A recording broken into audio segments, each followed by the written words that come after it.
Of the River Falls Board of Education. This meeting has been properly notified, and we are going to begin with the pledge. I pledge allegiance to the flag of the United States of America and to the republic for which it stands, one nation, under God, indivisible, with liberty and justice for all.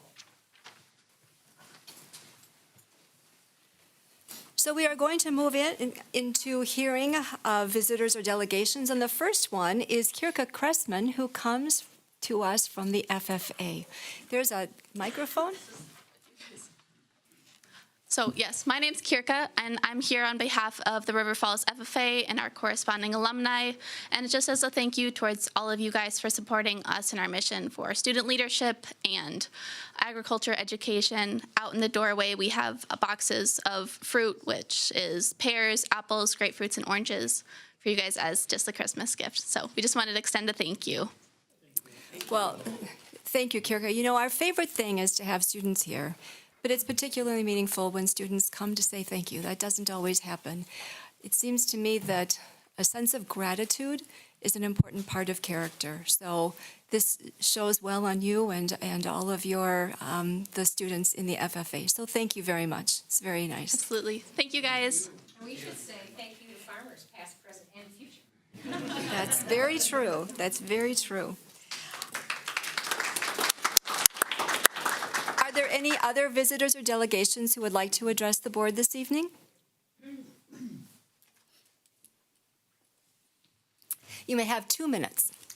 Hi, Jackie Nickam, City of River Falls. So I brought my tax bill. My taxes went up $285.28 for next year. And I'll need to continue paying that until 2038. So it looks like if I didn't know better that my taxes had already been raised based on the referendum, but that's not the case. So, you know, as an adult, the things that I use every day are phonics, cursive writing, and multiplication tables. Those are my basics that I've used every day. So what I would love to see an emphasis on this school is emphasis on those things. A dress code, code of discipline applied to all equally, the end of pronoun agenda, and in the meantime, I will continue to sit in the audience and just be here and watch you guys, monitor you a little bit, you know, hold your feet to the fire. So thank you for everything that you do. I know it's a tough job, and I wouldn't want it, but I do thank you, and I wish you all a happy holiday. Well, we're always thankful to have people to join us for the meetings. Would anybody else like to address the board? All right, then we are going to move on to Wildcat Pride Awards. Mike. All right. Tonight we're recognizing the School District River Falls Communications Department. Please stand up and introduce yourselves. Can you introduce yourselves? Ames, Director of Media and Communications. Okay, Lauren Kaminsky. fantastic. You are the communications department, right? Right. First door on the left as you walk into the high school. Well, they've recently been awarded from the state, so I just wanted to read this. The Board of Education extends its congratulations for earning Spectrum Awards for Excellence and Merit in School Communications from the Wisconsin School Public Relations Association. This statewide competition recognizes high-quality public relations efforts produced by Wisconsin school districts. Your department is a shining example of Wildcat Pride. Congratulations.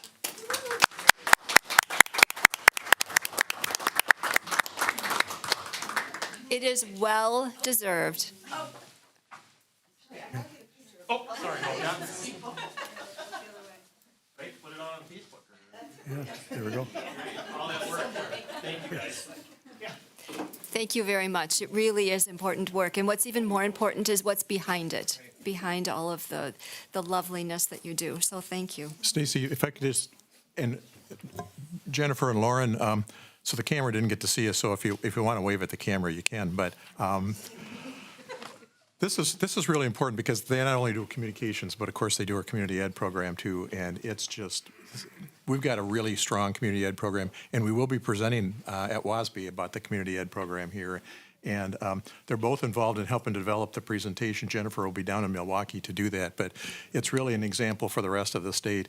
The work that they've been doing on our website, the quality of the community ed program here is just really something we can be proud of. And it's something for the whole community. That community ed program just goes beyond the pre-K through 12 kids that we have here. So thanks to both of you for being here tonight and for doing the work that you do and what you do for our kids in this community. So thanks.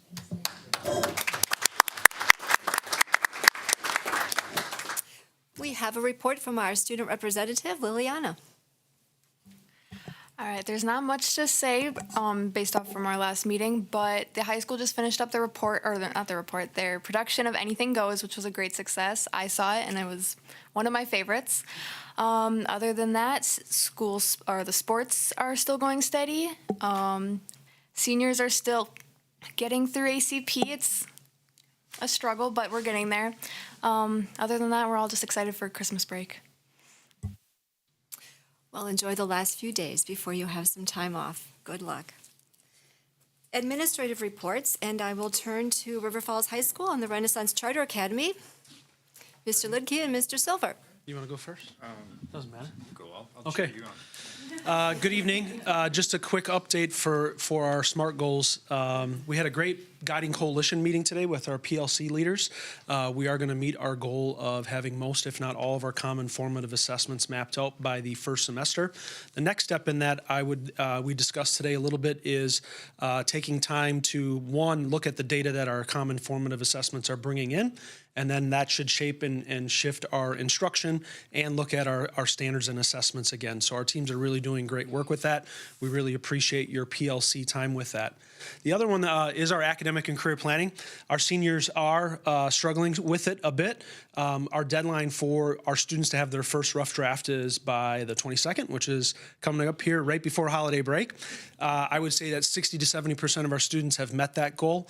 Our goal was to put that out early to cast a wide net and to support those students who are still struggling with it. Our seniors have been our greatest champions and also advocates for students in the future too. We know that maybe we have it a little bit too tight maybe in some of the spots, and we'll try to loosen those up for subsequent and future years. Specifically, they've pivoted throughout those 4 years as we've kind of learned and grown with our academic and career planning, but they're again doing a wonderful job. We had a Future Ready Day on November 28th as well, related to our academic and career planning. Mr. Crail and myself spoke towards character education and goals and how character as individuals impacts our school culture and how we can have a really good positive influence on school culture as a whole. This week we have Future Ready Week, so we not only have secondary educational institutions coming in, specifically from colleges and universities, we also have industry level experts and people coming in and sharing their experiences with our students. So again, we're trying to bridge that quarterly with our students to get more and more of our students interested in careers and fields after high school. So that's where we're at in current times of our high school. Thanks. All right, so tonight I'm going to focus on one of our goals that is centered around financial literacy, which has a lot to do with what we want our graduates to look like by the time they graduate. One of our goals was to have 100% of our students financially literate because we feel that's really, really important in today's economy, in today's workplace. So I wanted to update you on that in particular. It's something that's pretty near and dear to my heart, as Bob Casey probably knows, with our work together with Wisconsin. But so far, we've had 20 students that have completed a financial literacy course that we've kind of revamped, and we kind of scratched their heads. And what are you talking about? So we've really revamped the curriculum. It's very strong at this point. We have partners, including Wisconsin Credit Union, Wisconsin Insurance Commission, and we've invited guest speakers from areas like tax preparation, investing, choosing the right bank, setting up an IRA. So these outside experts have come in to help our students really get a deep understanding. And again, our goal is that all of our students, by the time they graduate, have a good grasp on that. Maybe they've even thought about investing for the future as things get shaky with Social Security and inflation and everything else. We've bumped that up as a priority item for our graduates. So again, that was kind of my area of focus tonight.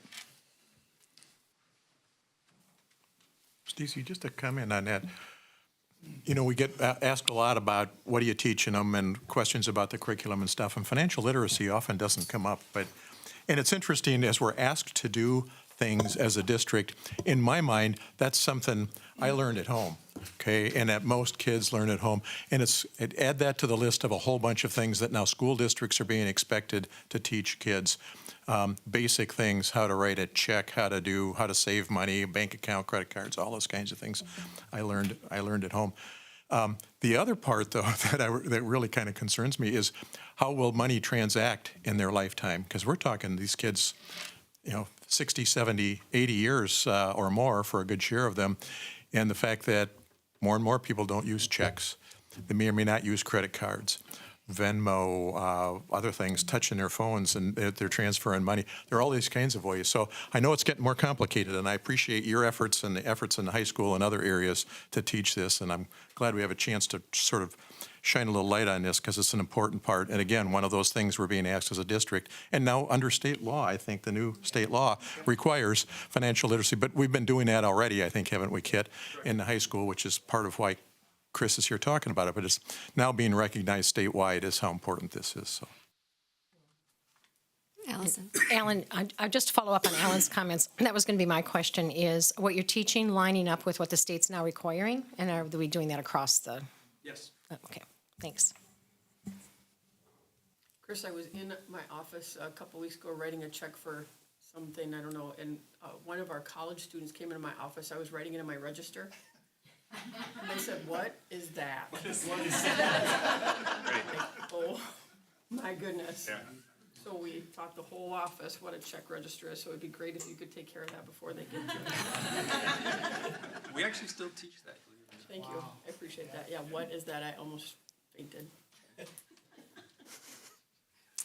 Thank you both for the work that you're doing, and please extend our thanks and appreciation to your staff. All right, Meyer Middle School, Mr. Chapen. All right, good evening. Our three main goals for this year, I think, tie really nicely together. And the end goal is really academic growth for our students. And so that's one of our goals. But starting with standards-based grading, as you know, will be our third year of working towards standards-based grading. We're making really good progress. Matter of fact, I'm working on the parent's guide to standards-based grading right now. So that's an exciting step. Working with Brittany Coffer. She's starting to build a report card right now in Infinite Campus, so that's another big step. So to get to that point, our teachers had to put together report card statements for each of their power standards. So that's been some of the work they've been doing through our PLC work. They've been working on common assessments that are aligned to standards. All the proficiency scales are done at this point. And so we have departments in different spots, but we'll be ready to roll out in 24, 25. So that's really exciting. Part of that, our work is, one of our goals is to become a high-performing professional learning community. And with the help of Mary Beth Elliott, who's been assisting our building in the high school as an instructional / PLC coach, she put together a PLC notebook. So when our staff gets together every Thursday, they get together grade-level department teams, two teacher teams, and that's 44 minutes. That time goes by really quick. So the PLC notebook is designed to make that time super efficient and effective. And so it starts with having an agenda to start the meeting, and then talking about taking notes from that meeting, and then talking about what are we going to do at the next meeting. So we're prepared to hit the ground running when we're at those meetings. A lot of that work has been centered around standards-based grading. There are pockets of teachers, which is one of our other goals, is looking at data protocols and looking at common assessment data together. So we'll be working more closely with our teams second semester with that once our common assessments are in place. But we're making some really good headway, and I've shared this with you. It's probably the most challenging change initiative that I've had to lead, but I think it's going to have huge results for our students and their academic growth. So thank you. Good. Mark, I got a question for you. I've been reading more about standard-based grading, and one of the things that keeps coming up is the challenge of explaining it to parents and families. So I know I ask you about this every time we talk about this, and I'm going to continue to do that, Yep. just so we're on the same page with Yep. That's why he's making a handbook. Yeah. I should have you proofread it before I share it off. Yes. So can you talk a little bit about how that has been part of this process, or is it not part of it until it's set up? I guess it's the chicken or the egg. I mean, I think well, right now the wheels are in motion. I don't know if you read our newsletter, so I'm slowly starting to. So I'm slowly rolling. Well, not all parents read it, so that's what I'm asking. I'm slowly rolling it out. I don't know if you know this. In December, I sowed some seeds about standards-based grading. I said the parent guide. I'm gonna share more information in January. So this is a slow rollout. I'll have a parent meeting in February. Then I'll be inviting the current 6th and 7th grade parents to that meeting, and then I'll be hitting the 6th grade parents at our 6th grade parent orientation night. So there's a process involved, and I've been taking the best. I'm really good at borrowing things from other districts, from Osceola, from Adley Stevens, which is one of the top high schools in the country. I'm taking stuff from all of their parent guides and weaving it into ours. That's great, thank you. And I do read at least half of the newsletter. All right, Superintendent's Report. Just a quick update. Referendum is, the clock is ticking, obviously, with the holidays upon us. We're basically 2 months away from our February referendum, where we're going to have 2 questions, one operational and the other is a bond or a facility improvement referendum question. And so we're working on all of our communication to help people make an informed decision in February, to include lots of meetings that we've scheduled with various groups, PTOs and staff and public forums and civic groups and so on. We're in draft number 2, soon to be draft 3, with a 4-page informational mailer that will go out to all households. We have a website built around just referendum-specific information. Our referendum guide kind of explains the nuts and the bolts, the big picture and the small picture. A lot of that information, again, is available on our website. We've been purposefully kind of ramping up that communication piece here just in the last month to make sure, again, that the goal is to help people make an informed decision in February. Thank you. I should have said that Lynette Coy is on the telephone so that she doesn't spread germs. All right. We have action items now, and so at this point, we have meeting minutes from the November 20th regular Board of Education meeting. We have minutes from the special Board of Education meeting held on December 11th. We also have bills that have been submitted for payment, as well as employment recommendations. So at this point, is there a motion to approve minutes, bills, and employment as presented? Thank you, Allison. Is there a second? Thank you, Cindy. Questions or comments? All those in favor? Aye. Opposed? The motion is carried. All right, Ellen, I'll turn to you for educational program update. Okay, thank you, Stacy. We met December 4th, I guess that was 2 weeks ago, on Monday night at the Renaissance Academy. And thank you again, Chris, and your staff for hosting us.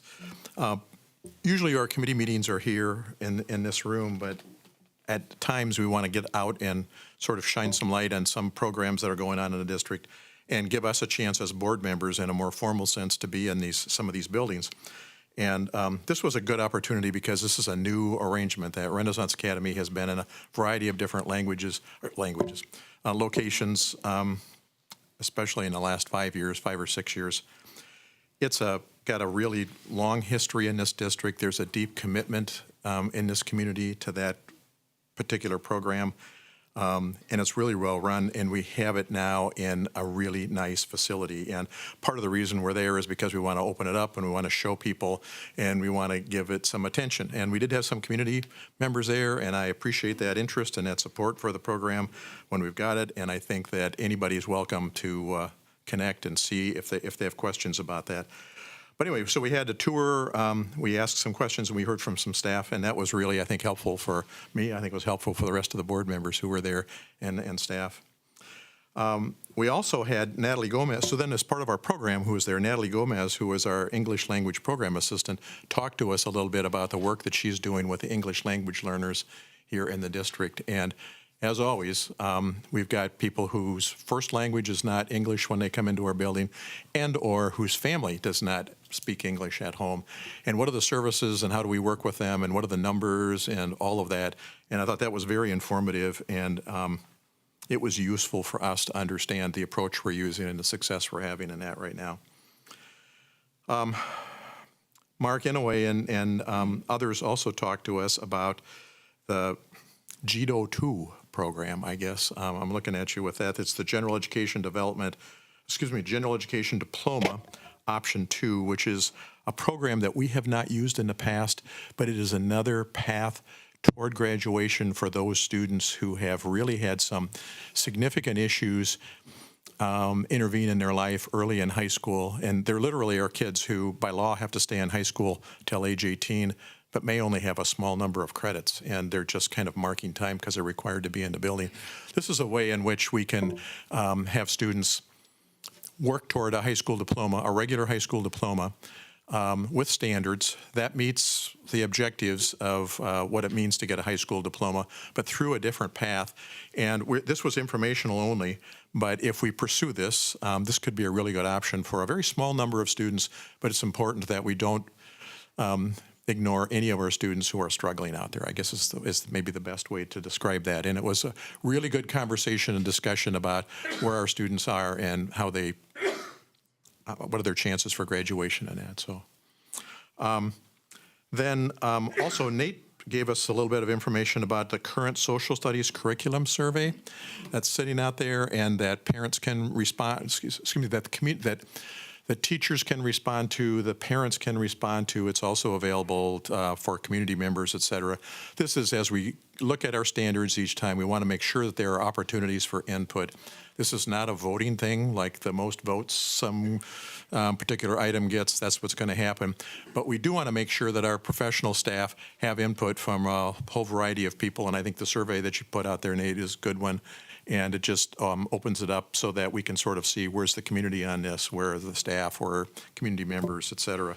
So appreciated you bringing that to us and the fact that you're doing that for the community. And then we talked about future meetings. Our next meeting will be in January. And I think that's everything. Any additions or questions about what we covered in that meeting? It was really a very good conversation. I appreciate everybody who was there. Thanks. And good presentations. Yes, very good Particularly good presentations. presentations. Appreciate the work that went into those. All right, Mike, I'll turn to you for finance and facility update and recommendation. All right. So the Finance and Facilities Committee met on Monday, December 11th. We had a good meeting. We had our first item was we reviewed the finance and business webpage. The district has recently rolled out kind of an updated and improved website. And as part of that, we've added a finance and business webpage. So we walked through that and kind of talked about the different things that are included there. And it was a good discussion. Lynette, anything that you want to add?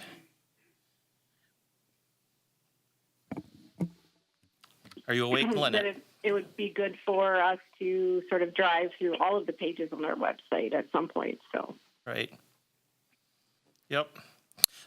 We went through the 23-24 budget and just kind of got an update on that, and we're tracking along as expected, and nothing, no outliers there, so our budget is working as planned.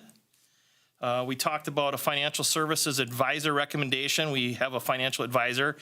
We've used Ellers for the last, 10, 12, 14 years, and a decision was made to take that out for bid. And the recommendation from the administration was to change advisors from Ellers to R.W. Baird, who will be our new financial services advisor. They went through an interview process with 3 different firms, and Baird was the one chosen. So are you making that motion? I'm making a motion to accept administration's recommendation of R.W. Baird as our financial services advisor. Thanks, Mike. Thanks, Bob. Any questions or comments? All those in favor? Aye. Opposed? The motion is carried. I think everybody should take the chance to be able to go and look at the finance and business portion of the school district website. There's a lot of good information on there, and it's one more example of how we are striving to be as transparent as possible, getting the information out for people in the community to see. So, Jenny, you helped with getting that information, and Lynette, I know you were helping to figure out which information belongs there, so thank you to both of you. We'll move on to the Personnel Committee. The committee met on December 11th, and the first thing that we did was to approve the special dates for the 2024-25 school year. We go through and typically approve the calendar, but then there are always some additional dates that need to be added, and so we talked about that. We also received a certified staffing update, and so we talked about the process of the process for a new director of personnel and what the timeline would be. And then the committee went into a closed session and we discussed the 2024-2025 bargaining goals. That's something that we are allowed to go into closed session to discuss. The only actionable item is, and I will make the motion, to approve the 2024-2025 school year calendar, the important dates portion of that. Is there a second, please? Thanks, Bob. Questions or comments? We know that the calendar always reflects a lot of work and compromise and our best chance to be able to make it work for as many people possible. So thank you for everybody who did that. All those in favor? Aye. Opposed? The motion is carried. All right. In January, members of the school board and administration will be participating in the Wisconsin Association of School Board Delegate Assembly. This is a responsibility that we have as school board members. It's also a chance for us to learn about issues facing education in our state, as well as to learn about best practices in terms of being a school board member. Part of that convention also includes the delegate resolutions. Lindsay has graciously volunteered to be our voting person, again, to be the delegate. And it is our responsibility then as a board to empower her to vote in the best interest of the River Falls School District. I know that you and Jamie have gone through, and it sounds like they're relatively straightforward for you. So that is very nice to be able to know what our interest is. So at this point, is there a motion to provide our delegate, Lindsay Curtis, with direction for voting on the WASB resolutions to vote in the best interest of the school district? Thank you, Mike. A second? Second. Thanks, Bob. Questions or comments? I would just add, this is where, so the WASB advocates for school boards with the state legislature and nationally too, but with the legislature. So how do they know how to, what issues that they're going to push on behalf of school districts and school boards? It's based on what this delegate assembly comes up with. So they will come up with a list of resolutions that these are the priorities so that the lobbyists that we have in Madison and working with the legislature, it's a nonpartisan group, and boy, we work with both sides because we have to down there. But this is the guiding thing. So things that aren't necessarily on this aren't things that get lobbied for. So it's important. So anyway, that's what this is. The other part of this is actually this school district will have 2 votes in that delegate assembly because I'm the WASB, on the WASB board of directors. I'll be up front for Region 4, and we also vote on those. So it'll be both me and Lindsay. So we're a voting block of 2 on the delegates. So if you've got any thoughts about this, pass them along to both of us. So. Good, thank you. We have a motion that's been moved and seconded. All those in favor? Aye. Opposed? The motion is carried. All right, on an annual basis, the board, according to our own policies, would be responsible to do a self-evaluation. My suggestion is that we begin a process of gathering some feedback, particularly from administrators, about what we are doing well, some growth areas that they think would be important for us, that we have that information going into a board retreat that we will be having on June 3rd. This is a board retreat that is going to be led by people from WASB, and it's focused on helping us as a school board make a transition to working with a new superintendent. And so that is going to be an important event for us, and we can also then take into account any helpful feedback that we receive from administrators as part of our conversation. And then we'll also be able to have some self-reflection during that retreat. So does that make sense to people that we do that? And so I think that what we could do is we could ask Jamie if you would gather some feedback from your administrative team of things that we should be aware of.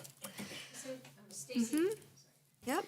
Are there other groups of people that we should be getting input from? or just feedback, or 360 feedback, I guess? Or I would be curious what WASB, we're having someone from WASB come in to facilitate. I wonder what That they could would be a recommend. good question that we could talk with them about. Yeah. One of the challenges is coming up with a tool that is going to really provide helpful information. And in the past, one of the things that's really been the best is when we have talked together as a board about what we want to do more of, what our goals are. And so we could definitely include that in our conversation with WASB. Yeah, I'm just wondering if you're, like, if I work at WASB and my job is going around and helping boards develop best governance practices, what do they see out there that are the best practices on boards across the state or across the country, for that matter? You can do that. What does the best school board look like and behave like? And how do we get the feedback from people who have a sense of what we do and how we function? Yes, yeah. Anything else? All right, are there any proposed items for future board meeting agendas? We will schedule upcoming meetings then. The Educational Program Committee will meet Monday, January 8th at 6 o'clock. Finance and Facilities will meet Monday, January 15th at 6 o'clock. The Personnel Committee will meet Monday, January 15th at 7 o'clock or immediately following Finance and Facilities. And the next regular board meeting will be Monday, January 22nd, 2024, everybody, at 6 o'clock. Those meetings will be held here in the district office. There is no need for a closed session. We thought maybe when we posted this, we would need one, and there is no need for a closed session. So we are, Just before you say it, the January 8th meeting for the Ed Programs Committee will be here, and we're going to talk about the district's report card. So we're going to do it here. But the February one, stay tuned, we're going off-site, we're going to Montessori in February. We think about it in January, but we're going to be at the Montessori school. Heads up to everybody, that will be featured there in February. so we'll announce that at the February meeting. I want you to look at the clock because the